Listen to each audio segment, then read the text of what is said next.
வருடத்தின் 365 நாட்களும் வற்றாத ஜீவநதியாக பாய்ந்த கொள்ளிடம் ஆறு இன்று வறண்டு பாலை நிலமாக மாறியிருப்பது தமிழக மக்களை கவலையில் ஆழ்த்தியுள்ளது. திருச்சி கொள்ளிடம் ஆற்றில் அமைந்துள்ள 3 பிரதான கிணறுகளில் கடந்த ஜூன் மாதம் நிமிடத்திற்கு தலா 6000 லிட்டராக கிடைத்த குடிநீர் வறட்சியின் கோரப்பிடியால் ஜூலை இறுதியில் வெறும் 2000 லிட்டராக சரிந்துள்ளது.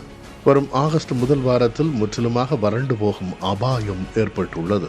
இதனால் அரியமங்கலம், பொன்மலை, உறையூர் உள்ளிட்ட திருச்சி மாநகரின் முக்கிய பகுதிகளுக்கான குடிநீர் விநியோகம் முற்றிலும் தடைபடும் நிலை ஏற்பட்டுள்ளது.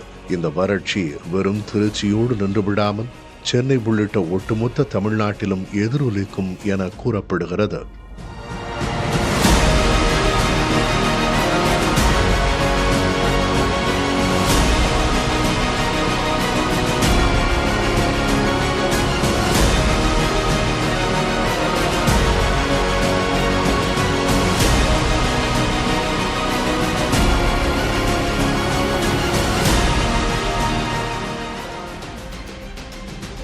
காவிரி படுகை மாவட்டங்களில் குறுவை சாகுபடி கடுமையாக பாதிக்கப்பட்டுள்ளதோடு லட்சக்கணக்கான ஏக்கர் நிலங்கள் தரிசாக கிடக்கின்றன.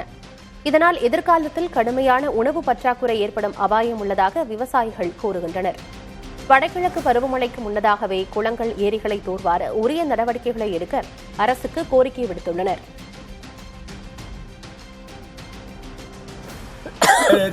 ரெண்டு நாள் மார்க்கெட்ல 10 ரூபாயிலிருந்து 15 ரூபாய் கிலோ ஒன்றுக்கு அரிசி விலை ஏற ஆரம்பிச்சிருக்கு.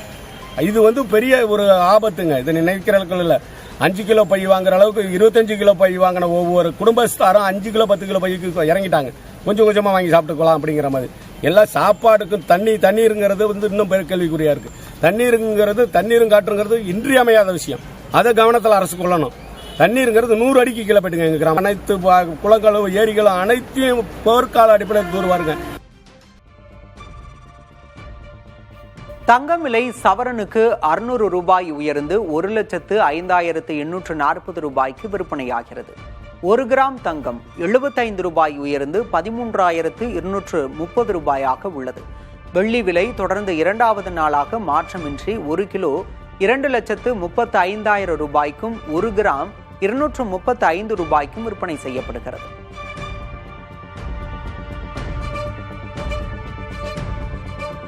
கடந்த ஆண்டில் 4 லட்சம் டன் மாம்பழக்கூழ் உற்பத்தி செய்யப்பட்ட நிலையில் இந்த ஆண்டு 2 லட்சம் டன் மட்டுமே உற்பத்தி செய்யப்பட்டுள்ளதாக கிருஷ்ணகிரி மாவட்ட மாம்பழக்கூழ் உற்பத்தியாளர் சங்கம் தெரிவித்துள்ளது. மேற்காசிய போரின் தாக்கத்தால் அரபு நாடுகளுக்கு மாம்பழக்கூழ் ஏற்றுமதி கடுமையாக பாதிக்கப்பட்டுள்ளது. இதனால் 2 லட்சம் டன் விற்பனையாகாமல் தேக்கமடைந்துள்ளதாக கூறுகின்றனர்.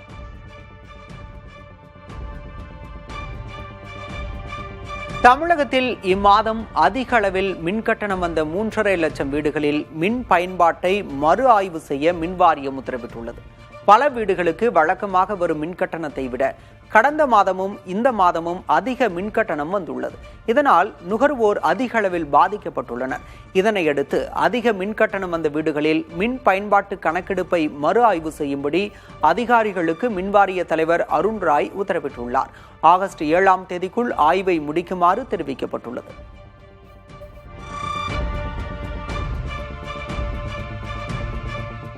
புதுச்சேரி தவளக்குப்பம் மின்துறை அலுவலகத்தில் புதிய மின் இணைப்பு வழங்க 15,000 ரூபாய் லஞ்சம் பெற்ற லைனிங் இன்ஸ்பெக்டரை லஞ்ச ஒழிப்புத்துறை காவலர்கள் கைது செய்தனர். பின்னர் அவரை தலைமை அலுவலகத்திற்கு அழைத்துச் சென்று தீவிர விசாரணை மேற்கொண்டனர்.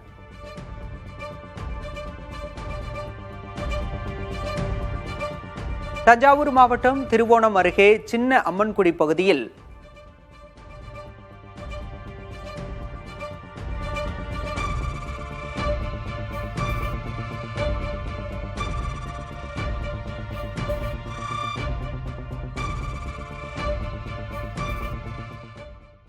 கதவை தட்டினாங்க சார். இது மாதிரி யாருன்னு தெரியல, ஆனால் கதவை தட்டி இது மாதிரி வெடிச்சு இது கூரை எரியுது, நீங்கள் எல்லாம் ஓடிடுங்கன்னு சொன்னாங்க சார். நாங்கள் எல்லாம் புள்ள குட்டி தூக்கிட்டு வெட்டி போயிட்டோம் சார். எங்களையெல்லாம் கொண்டு ஆம்பளை அலுவலை தனியாக வச்சுட்டு ஆம்பளை அலுவலை நான் போய் அணைச்சிட்டு வரேன்ட்டு போனாங்க சார். அந்த கொட்டாய்கிட்ட போய் எல்லாம் தண்ணி ஊற்றி அணைக்க சொல்லியிருக்காங்க சார். அதை கேட்டுட்டு எல்லாம் அணைக்க போயிட்டாங்க சார். அணைக்க 2-3 குடம் ஊற்றுறப்பே வெடிச்சிருச்சு சார் சிலிண்டர். அங்கே பக்கத்தில் உள்ள ஆளுவை எல்லாருமே பரவி தூக்கி அடிச்சிருச்சு சார். ஆளுவலை தூக்கி அடித்தோடனே நாங்கள் ரொம்ப ஹெவியாக எல்லாருக்கும் அடிப்பட்ட ஆளுகளை பூரா அழைச்சிட்டு ஜிஹெச்சுக்கு போய்த்தோம் சார். வீடு தான் பற்றி எரியுது அப்படின்ட்டு லைனை ஆஃப் பண்ணிட்டு மூவ் பண்ணுறதுக்குள்ளேயும் சிலிண்டர் வந்து கேஸ் இதாகி வெடிச்சிருச்சு, உள்ளே இருந்திருக்கு. சென்னையில் மெட்ரோ ரயில் திட்ட பணிகளை முதல்வர் விஜய் ஆய்வு செய்தார். ஓமந்தூரார் அரசினர் தோட்டம் மெட்ரோ நிலையத்திலிருந்து நந்தனம் வரை மெட்ரோ ரயிலில் முதல்வர் பயணித்தார். அப்போது மாற்றுத்திறனாளி உள்ளிட்ட பயணிகளோடு கலந்துரையாடினார். தொடர்ந்து நந்தனத்தில் உள்ள மெட்ரோ ரயில் தலைமை அலுவலகத்திற்கு சென்ற விஜய் அங்கு அதிகாரிகளுடன் ஆலோசனை மேற்கொண்டார். பின்னர் கத்திப்பாரா பகுதியில் மெட்ரோ திட்ட கட்டுமான பணிகளை ஆய்வு செய்தார். அதன் பின்னர் விரைவில் பயன்பாட்டுக்கு வரவிருக்கும் போரூர் பூந்தமல்லி இடையான ஓட்டுநர் இல்லா மெட்ரோ ரயிலில் பயணித்து ஆய்வு மேற்கொண்டார். விஜய் ஆய்வு மேற்கொண்ட பகுதிகளில் கூடியிருந்த பொதுமக்களும் ரசிகர்களும் உற்சாக வரவேற்பு அளித்தனர்.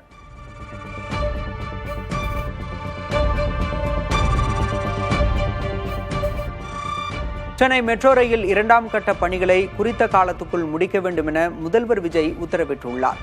மேலும் கட்டுமான பணியில் உள்ள வடமாநில தொழிலாளர்களின் பாதுகாப்பை உறுதி செய்வதோடு போக்குவரத்து நெரிசலை தவிர்க்க இரவு நேர பணிகளை கூடுதலாக மேற்கொள்ளவும் அவர் அறிவுறுத்தியுள்ளார். அதேபோல கத்திப்பாரா கட்டுமானம், ஆளில்லா ரயில் முன்னெடுப்பு ஆகியவைகளையும் பாராட்டியுள்ளார். மெட்ரோ ரயிலின் கட்டுமான பணிகள் குறித்து முதல்வர் விஜய் ஆய்வு செய்திருந்த நிலையில் தற்போது இத்தகைய உத்தரவுகளை பிறப்பித்திருக்கிறார். சென்னை மெட்ரோ ரயிலில் மாற்றுத்திறனாளியிடம் முதல்வர் கலந்துரையாடிய நிலையில் முதல்வரிடம் தனக்கு பேச்சே வரவில்லை என அவர் கூறியுள்ளார். முதல்வர் விஜயிடம் தனக்கு என்ன பேச வேண்டும் என்றே தெரியவில்லை எனவும் கூறினார். என்ன சொன்னாரு? பேச்சே வரலங்க. என்ன சொன்னாரு? நல்லா இது ஓகேவான்னு கேட்டாரு. பேச்சே வரல எனக்கு. உங்களுக்கு பேச்சு வரலையா? எனக்கு என்ன பேசுனே தெரியல. நர்வஸ் ஆயிடுச்சு.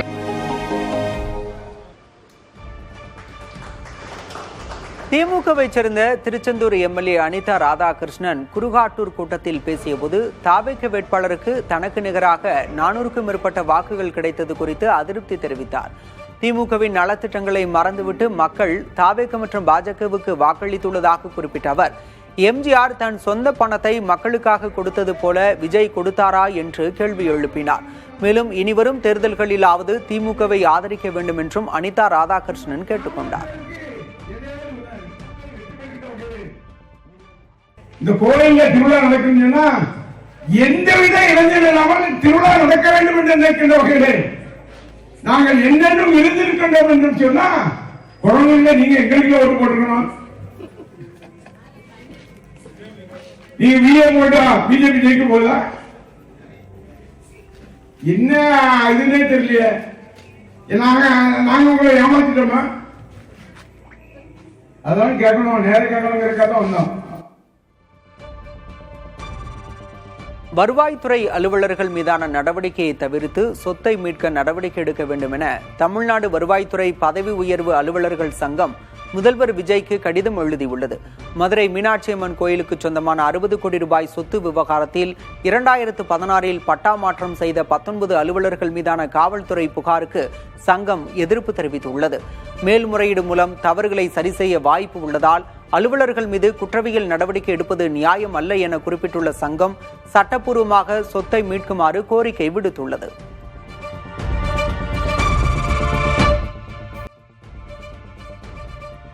பட்டா வழங்க பிறப்பித்த உத்தரவை அமல்படுத்தாதது தொடர்பான நீதிமன்ற அவமதிப்பு வழக்கில் தமிழ்நாடு முன்னாள் நில நிர்வாக ஆணையர் கஜலட்சுமி சென்னை உயர்நீதிமன்றத்தில் நேரில் ஆஜராகி நிபந்தனையற்ற மன்னிப்பு கோரினார்.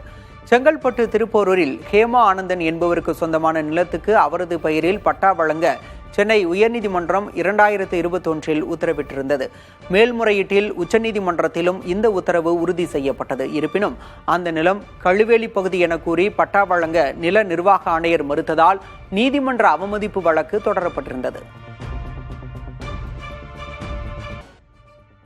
தமிழகத்தில் அரசு மற்றும் அரசு உதவி பெறும் தொடக்க பள்ளிகளில் புதிய மாணவர் சேர்க்கை 4,24,000 எட்டியுள்ளது. ஜூலை 28ஆம் தேதி நிலவரப்படி 1ஆம் வகுப்பில் மட்டும் சுமார் 3 லட்சம் மாணவர்கள் சேர்ந்துள்ளதாக தொடக்க கல்வி இயக்ககம் தெரிவித்துள்ளது. அரசின் சிறப்பு விழிப்புணர்வு நடவடிக்கைகள் காரணமாக இந்த மாணவர் சேர்க்கை அதிகரித்துள்ளதாக தெரிவிக்கப்பட்டுள்ளது.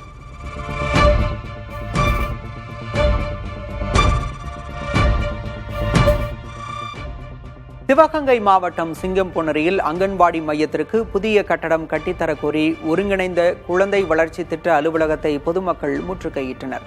சிங்கம்பொன்னரி பேரூராட்சி 7வது வார்டு அர்ணத்தங்குடியில் உள்ள அங்கன்வாடி மைய கட்டடம் மிகவும் பழுதான நிலையில் உள்ளதால் புதிய கட்டடம் கட்டித்தரக் கோரி பொதுமக்கள் அதிகாரிகளிடம் வாக்குவாதம் செய்தனர். சிங்கம்புணரி வட்டார வளர்ச்சி அலுவலரிடம் கேட்டபோது சிங்கம்புணரி பேரூராட்சி கவனத்திற்கு கொண்டு சென்று உரிய நடவடிக்கை எடுக்கப்படும் என்று தெரிவித்தார். தூத்துக்குடி அருகே கிராம நிர்வாக அலுவலர் கொல்லப்பட்ட வழக்கில் குற்றவாளிகளுக்கு ஆயுள் தண்டனை உறுதி செய்யப்பட்டுள்ளது. கோவில்பத்து கிராம நிர்வாக அலுவலராக பணியாற்றிய லூர்து பிரான்சிஸ் மணல் கொள்ளை குறித்து புகார் அளித்த முன் விரோதத்தால் கொல்லப்பட்டார். இது தொடர்பான வழக்கை விசாரித்த தூத்துக்குடி மாவட்ட முதன்மை அமர்வு நீதிமன்றம் ராமசுப்பிரமணியன், மாரிமுத்து ஆகியோருக்கு ஆயுள் தண்டனை விதித்தது.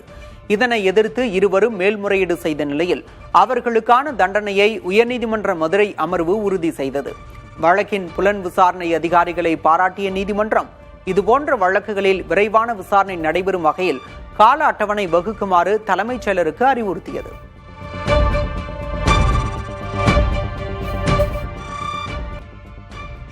சீன பொம்மைகளுக்கு மத்திய அரசு தடை விதித்துள்ளதால் நம் நாட்டில் பொம்மை தேவைகள் அதிகரித்துள்ளன. குழந்தைகள் மொபைல் போன் விளையாட்டுகளுக்கு அடிமையாவதை தடுக்கவும் பிளாஸ்டிக் மாசுபாட்டை குறைக்கவும் தமிழ்நாட்டின் டிரான்சி நிறுவனம் முயற்சி மேற்கொண்டிருக்கிறது. இதற்காக சென்னை கிண்டி தொழிற்கூடத்தில் 1.5 கோடி முதலீட்டில் நவீன இயந்திரங்கள் நிறுவப்பட்டு சுற்றுச்சூழலுக்கு உகந்த மரப்பொம்மைகள் உற்பத்தி செய்யப்பட்டுள்ளன. யானை, முயல், கார், கல்வி உபகரணங்கள் உள்ளிட்ட 25 பாரம்பரிய மர விளையாட்டு பொருட்கள் தற்போது கிண்டி டிரான்சி ஷோரூமில் விற்பனைக்கு வந்திருக்கிறது.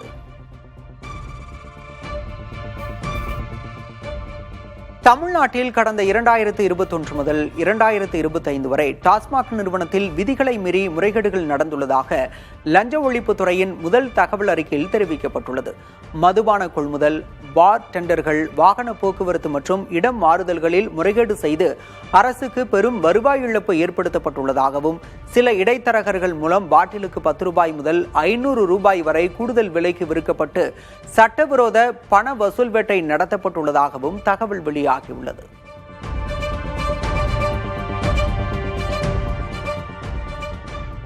டாஸ்மாகில் அதிகபட்ச சில்லறை விலைக்கே மது விற்பனை செய்யப்படுவது உறுதி செய்யப்படும் என பணியாளர் சங்கத்தினர் தெரிவித்துள்ளனர்.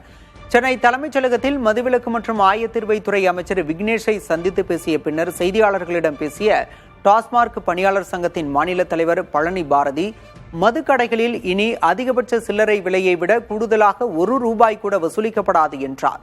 நிர்வாக செலவுகளை அரசே ஏற்பது குறித்து நடவடிக்கை எடுப்பதாக அமைச்சர் கூறியதாகவும் பழனி பாரதி குறிப்பிட்டார்.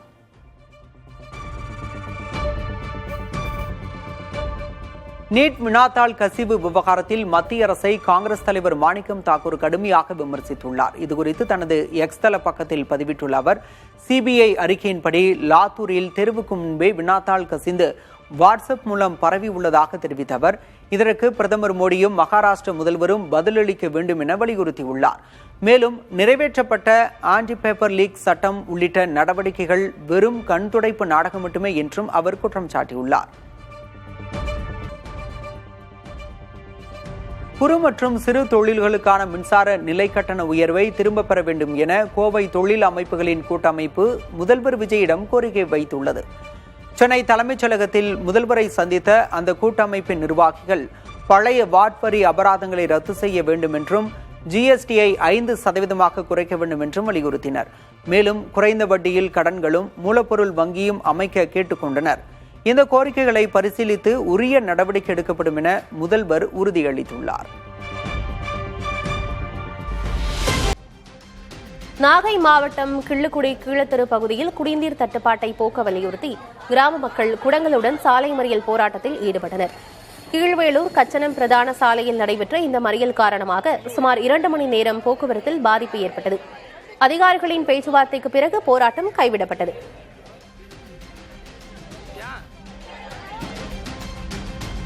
வேதாரண்யம் மற்றும் சுற்றுவட்டார பகுதிகளில் நிலவி வரும் கடும் வெப்பம் காரணமாக உப்பு உற்பத்தி தீவிரமாக நடைபெற்று வருகிறது. இதனால் ஆயிரக்கணக்கான கூலி தொழிலாளர்களுக்கு தொடர்ந்து வேலைவாய்ப்பு கிடைத்து வருகிறது. பருவம் தவறிய மழையால் தொடக்கத்தில் பாதிப்பு ஏற்பட்டிருந்தாலும் தற்போது வெயில் அடித்து வருவதால் உற்பத்தியாளர்கள் தீவிரமாக உப்பு தயாரிப்பில் ஈடுபட்டு வருகின்றனர்.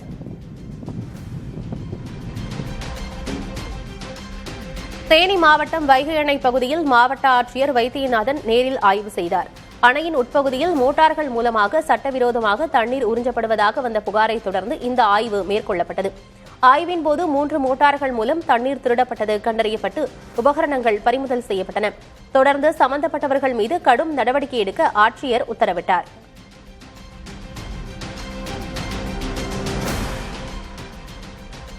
தூத்துக்குடி மாவட்டம் கோவில்பட்டி மந்தித்தோப்பு சாலையை 20 ஆண்டுகளாக சீரமைக்கவில்லை என கூறி அப்பகுதி மக்களும் வணிகர்களும் கடையடைப்பு போராட்டத்தில் ஈடுபட்டனர். சேதமடைந்து கிடக்கும் சாலையை உடனே சீரமைக்க வலியுறுத்தி வீடுகள் மற்றும் வணிக நிறுவனங்களில் கருப்பு கொடி ஏற்றி தங்களது எதிர்ப்பினை தெரிவித்தனர்.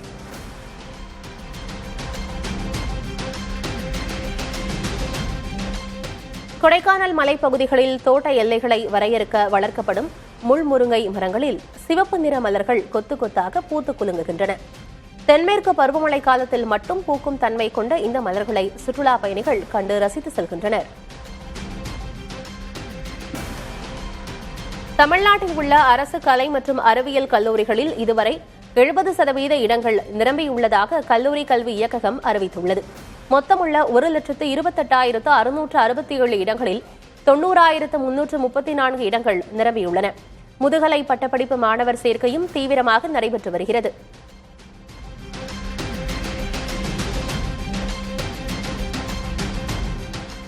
தமிழகத்தில் அரசு மற்றும் அரசு உதவி பெறும் தொடக்கப் பள்ளிகளில் புதிய மாணவர் சேர்க்கை 4,24,000 எட்டியுள்ளது. ஜூலை 28ஆம் தேதி நிலவரப்படி 1ஆம் வகுப்பில் மட்டும் சுமார் 3 லட்சம் மாணவர்கள் சேர்ந்துள்ளதாக தொடக்க கல்வி இயக்ககம் தெரிவித்துள்ளது. அரசின் சிறப்பு விழிப்புணர்வு நடவடிக்கைகள் காரணமாக இந்த மாணவர் சேர்க்கை அதிகரித்துள்ளதாக தெரிவிக்கப்பட்டுள்ளது.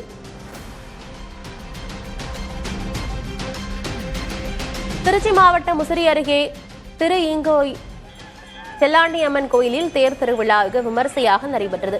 8 கிராமங்களைச் சேர்ந்த பக்தர்கள் தேரை தலையிலும் தோளிலும் சுமந்து கொண்டு வீதி உலா வந்தனர். கோவை மாவட்டம் வால்பாறை பொள்ளாச்சி சாலையில் சிறுத்தை ஒன்று உலா வந்ததை சுற்றுலா பயணிகள் வீடியோ எடுத்து வெளியிட்டுள்ளனர். சிறுத்தையின் நடமாட்டம் அதிகரித்து வருவதால் வாகன ஓட்டிகளும் பொதுமக்களும் அச்சமடைந்துள்ள நிலையில் அதனை பிடிக்க கூண்டு வைக்க வேண்டும் என வனத்துறைக்கு கோரிக்கை விடுக்கப்பட்டுள்ளது. செங்கல்பட்டு மாவட்டம் மாமல்லபுரத்தில் 3 நாள் தேசிய அளவிலான அலைச்சறுக்கு போட்டி இன்று தொடங்கியது. பல்வேறு மாநிலங்கள் மற்றும் யூனியன் பிரதேசங்களைச் சேர்ந்த 80க்கும் மேற்பட்ட வீரர் வீராங்கனைகள் இதில் பங்கேற்றுள்ள நிலையில் இப்போட்டியில் வெற்றி பெறுபவர்கள் கோவளத்தில் நடைபெறும் சர்வதேச போட்டிக்கு தகுதி பெறுவர்.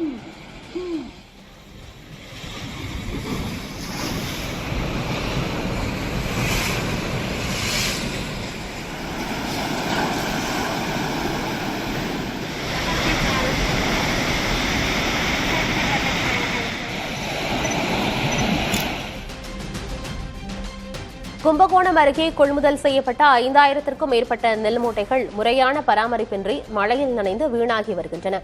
சாக்குகள் மட்கி நெல்மணிகள் சிதறி கிடப்பதால் அவற்றை மாடுகள் தீவனமாக உண்ணும் அவல நிலை ஏற்பட்டுள்ள நிலையில் அதிகாரிகள் உடனடியாக நடவடிக்கை எடுக்க வேண்டும் என விவசாயிகள் கோரிக்கை விடுத்துள்ளனர்.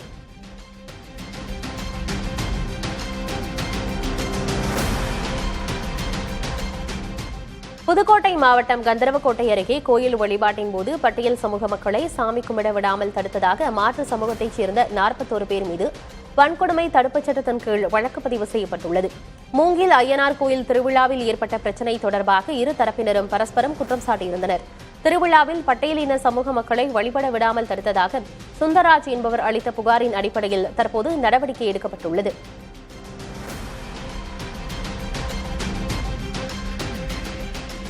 ஆவடி மாநகராட்சி தூய்மை பணியாளர்களுக்கு வழங்கப்பட்ட உணவில் பள்ளி கிடந்த விவகாரத்தில் உணவு வழங்கிய கேட்டரிங் நிறுவனத்தின் நிர்வாகி மீது வழக்கு பதிவு செய்யப்பட்டுள்ளது. இச்சம்பவத்தை தொடர்ந்து உணவு பாதுகாப்புத்துறை அதிகாரிகள் அங்கு மேற்கொண்ட சோதனையில் 16 வகையான உணவு மாதிரிகள் சேகரிக்கப்பட்டு பரிசோதனைக்காக அனுப்பப்பட்டுள்ளதோடு ஆய்வறிக்கையின் அடிப்படையில் உரிய சட்ட நடவடிக்கை எடுக்கப்படும் எனவும் தெரிவிக்கப்பட்டுள்ளது.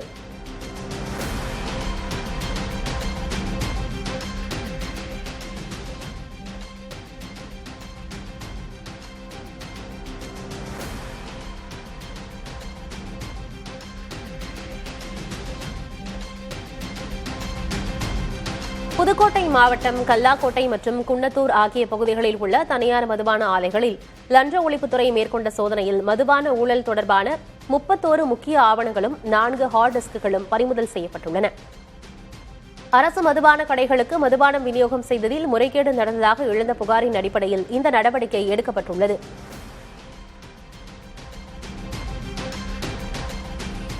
மதுரை மாவட்டத்தில் உள்ள பிரசித்தி பெற்ற அழகர் கோயிலில் ஆடி பௌர்ணமியை முன்னிட்டு கருப்பண்ணசாமி சன்னதியில் சிறப்பு பூஜைகள் நடைபெற்றன.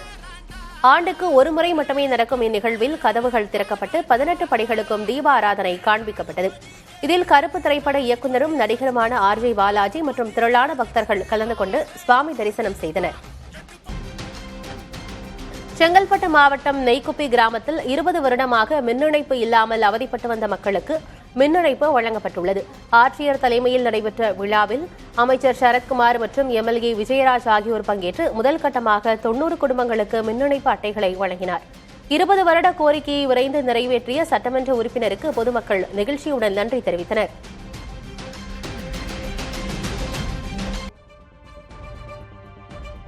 கரூர் பணியாணை ரத்து செய்யப்பட்ட விவகாரத்தில் உச்சநீதிமன்றத்தில் தமிழக அரசு மேல்முறையீடு செய்துள்ளது.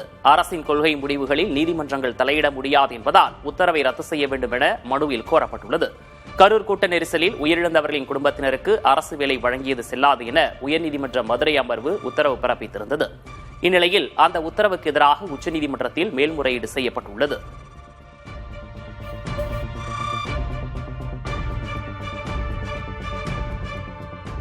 அகில இந்திய மருத்துவ கலந்தாய்வில் 2ஆம் சுற்று நடைபெறுவதற்கு முன்பே மாநில கலந்தாய்வை அவசரமாக நடத்தி 151 இடங்கள் காலியாக உள்ளதாக அறிவித்தது திட்டமிட்டே செய்யப்பட்டதா என திமுக தலைவர் மு க ஸ்டாலின் கேள்வி எழுப்பியுள்ளார்.